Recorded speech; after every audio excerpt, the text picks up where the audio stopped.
It is Friday, February 7th. It's about 10 o'clock in the morning here. I just got done bottle feeding the bottle lambs. I think that's Dongy right there. And this little guy, he was able to get off the chain that I hooked him up to, but he stayed where I wanted him to stay, which is just south of the sheep.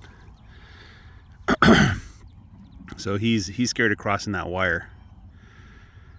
Probably he's been zapped a couple times, and he won't cross unless he has a really good reason, which he doesn't. He has food and water on that side, and I put Hindungi out there to keep him company too. Hindungi's out of rope, so he doesn't chase anything or jump the wire and go home.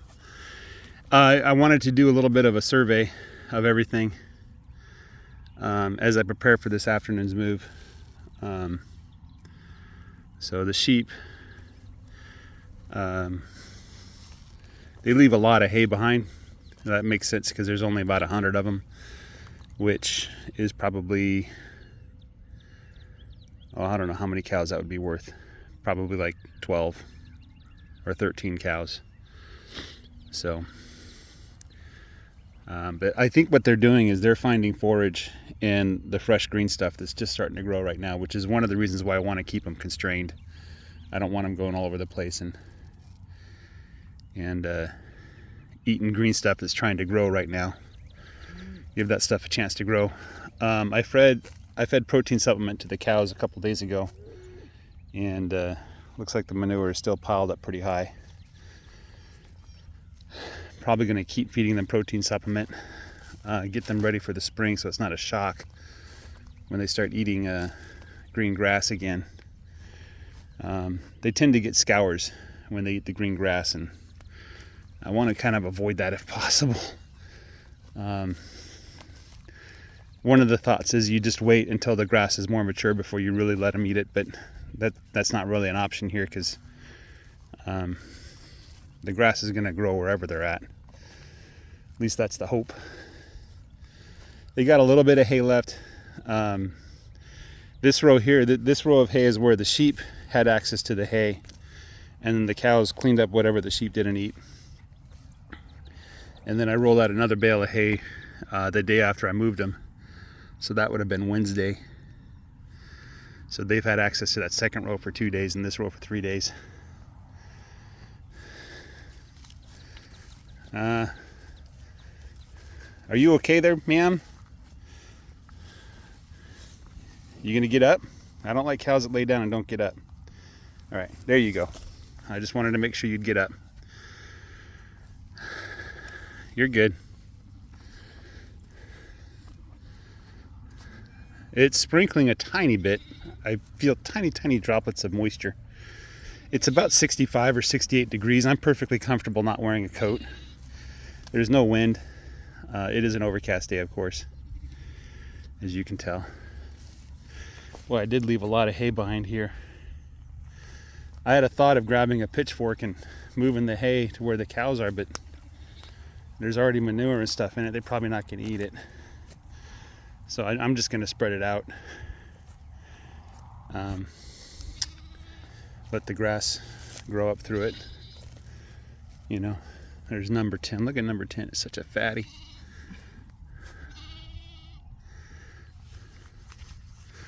Number 19 there. I'm wondering if I should turn the bulls on to the cows again. If I brought the bulls on now, well, the bull, I have another bull, but I don't want him breeding with these cows. If I brought the bull on now, I would get calves 10 months from now, so that would be in September, which is an ideal time. No, that would be November, which is not a good time. Probably should have turned the bulls on a second time back in November, just in case they lost their calf or something. But yeah, that's one that was born in 2021. I really needed to tag these calves. I was not diligent in that. I was like, of course I'll know which one's which. No, you won't.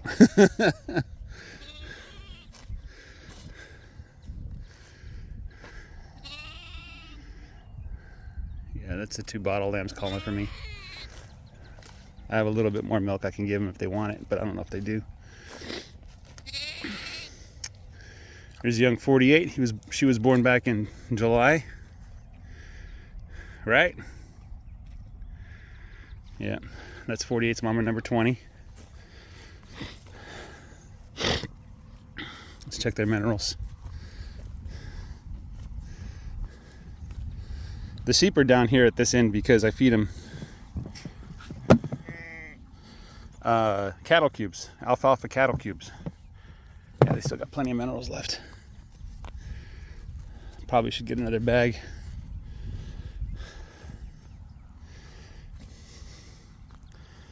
That's the water. You can see some of the cattle minerals get in there. I guess they eat the minerals and they go get a drink of water and it rubs off their face.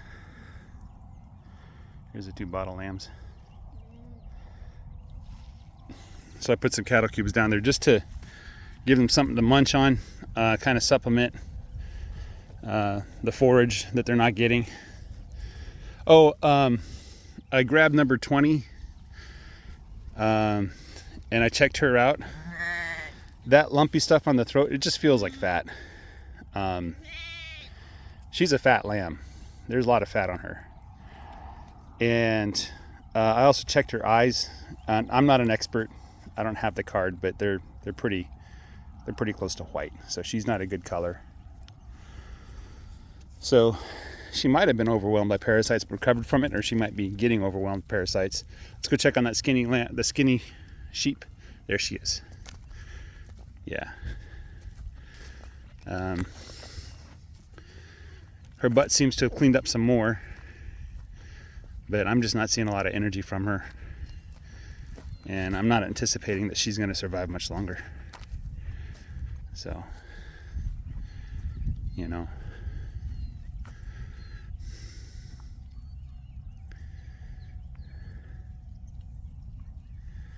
So that is her.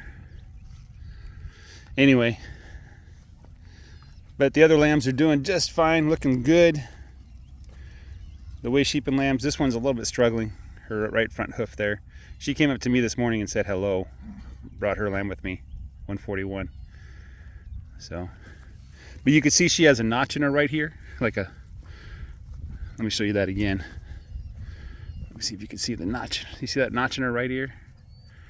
That's a sign that whoever was raising her decided she wasn't worth keeping. Sometimes just notch the ear when the sheep has problems or when they give it medicine. That's a mark that they're going to get rid of that sheep. So if she doesn't make it, I will not be surprised. But man, that lamb's back left hoof is overgrown. Yeah. Yeah, get out of this minerals there. Get out of there. Hey, hey, hey, hey. Hey, this is the library.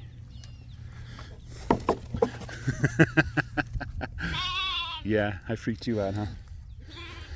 So anyway, yeah, not much more to report. Has spring sprung? Some people, I was watching the Texas Beekeepers, or Texas Bee Supply. They do like a monthly podcast video thing. And one of the ladies was reporting that she's seeing buds on, I think, willow trees or something like that. So if the trees are starting to bud, that means spring is here, or spring is coming soon. I'm looking at the trees. I don't see any trees in my area that are budding.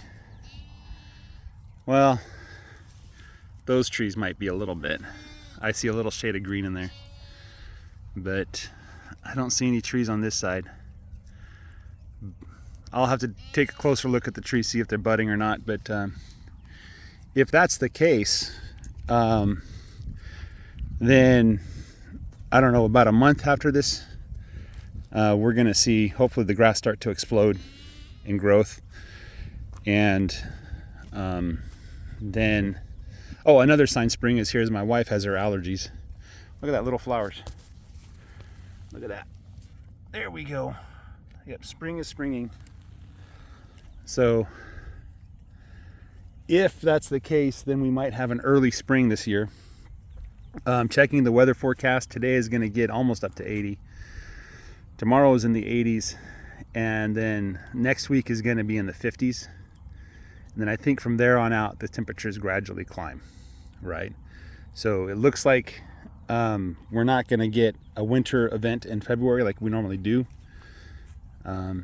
So about 2 weeks from now, I'm going to start planting some Korean radishes, various kinds. And I've already planted the onions. I don't know if they're doing well. I don't think they are doing well. Most of them have like a brown tip. So that to me says that they're not doing well. Who knows? I'm not an onion expert. I plan to be one day, but I'm not right now. And the other thing we want to grow is peppers. Peppers do really well in this climate. It's surprising, you know, in Korea when they grow peppers. My wife grew up in Korea and she knows more about this than I do because I didn't raise peppers when I was a kid. But when they do peppers, they get like 1 or 2 harvests, I think, and then it gets too cold. But here, like the peppers just keep coming all the way through December, you know. So one thing I want to do is get the peppers, the chili peppers, and then dry them out in the sun and grind them up and make what's called gochugaru. Gochugaru is a critical ingredient in many Korean recipes. And what they're looking for with gochugaru is not that spiciness, although it's certainly a part, but there's a savoriness that comes from sun-dried red peppers, you know, that are dried in the sun. I'm sure our Mexican friends who eat Mexican cuisine know about this effect because that's, you know, if you go to a Mexican grocery store and you go to the produce section, like half the produce is dried peppers, right? So they know about the flavor that comes from dried peppers. But Koreans don't have such a wide diversity of kinds of peppers.